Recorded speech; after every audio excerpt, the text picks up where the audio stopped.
Salam sejahtera Malaysia, terima kasih kerana menonton video-video dalam channel ini. Sebelum kita mula, jangan lupa untuk tekan tombol subscribe, share, like dan komen. Let's go!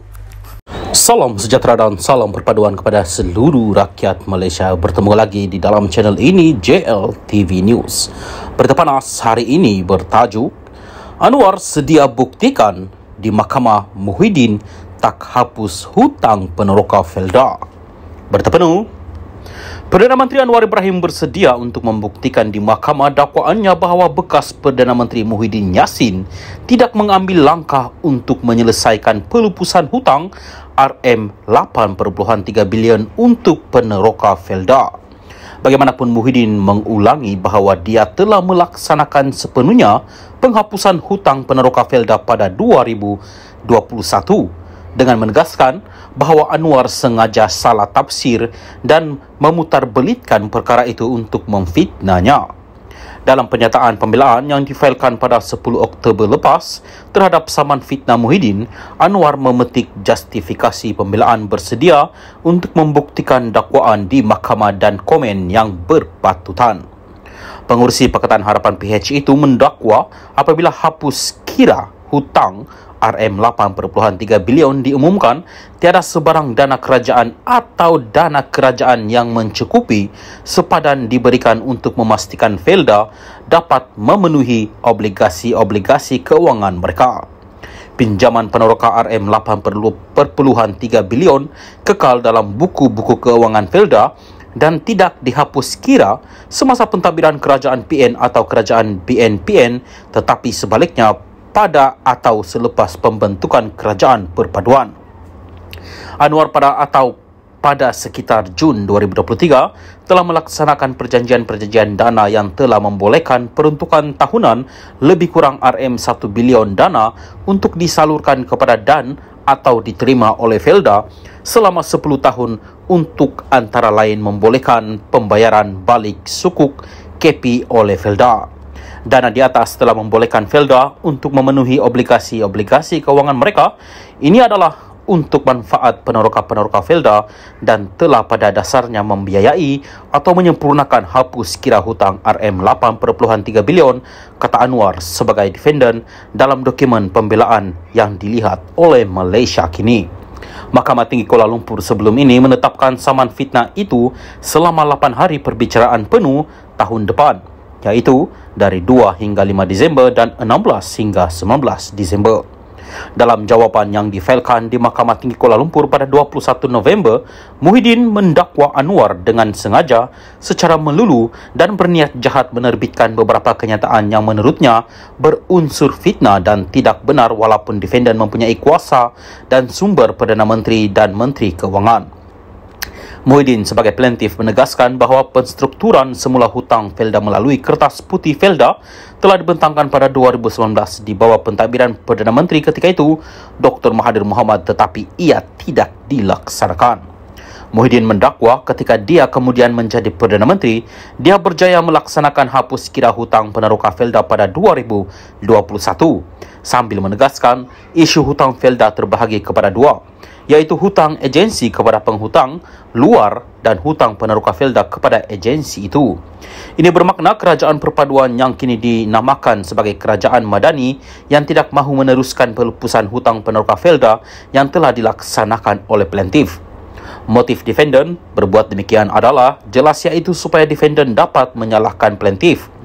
Defendant kemudiannya mendebik dada pada hari peneroka Felda 2023 bahawa defendantlah yang meluluskan dan melaksanakan pelupusan hutang peneroka Felda.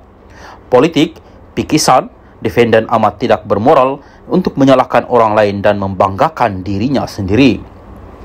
Defendant sengaja manipulasikan fakta dengan mengelirukan isu hutang Felda dan isu hutang peneroka Felda yang secara jelasnya adalah dua perkara yang berbeza, kata Presiden Bersatu itu. Muhyiddin mendakwa dokumen yang ditandatangani oleh Anwar adalah berkenaan sukuk Felda sebanyak RM9.9 bilion dan geran kerajaan sebanyak RM990 juta ringgit setahun selama 10 tahun dan bukannya pelupusan hutang peneroka Felda. Oleh yang demikian, plaintiff menegaskan dan akan menegaskan bahawa penyataan pembelaan adalah suatu pembelaan palsu, tidak berasas secara keseluruhan dan suatu pemikiran kemudian, afterthought yang amat mustahil dan tidak boleh dipercayai atau diterima dan sepatutnya ditolak sepenuhnya, kata Muhyiddin. Anwar diwakili oleh firma guaman Daniel N. Wong, manakala firma guaman Rosli Dahlan Saravana Partnership mewakili Muhyiddin. Salam sejahtera dan selamat malam. Berita seterusnya di petiviaresabudin.com.net bertajuk Apa status Tengku Zafrul dalam siasatan SPRM? Suspek atau saksi? Berita penuh.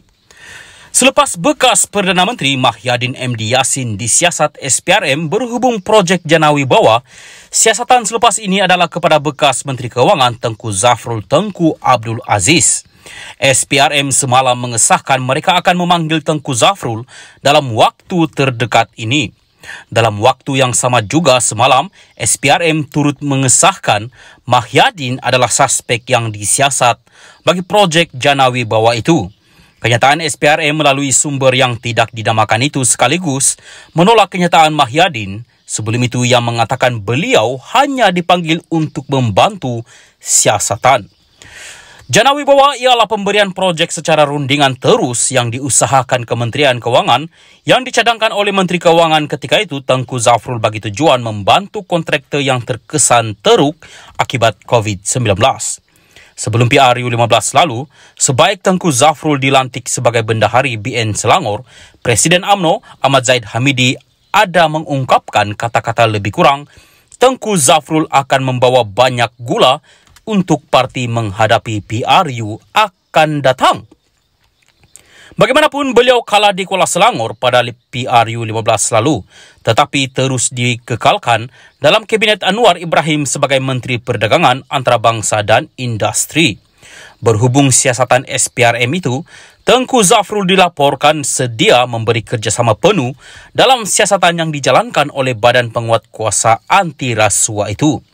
Katanya, beliau akan memberikan kerjasama penuh dan tiada apa yang hendak disembunyikannya.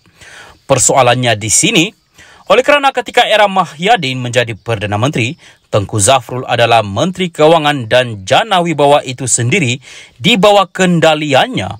Beliau akan disiasat sebagai apa?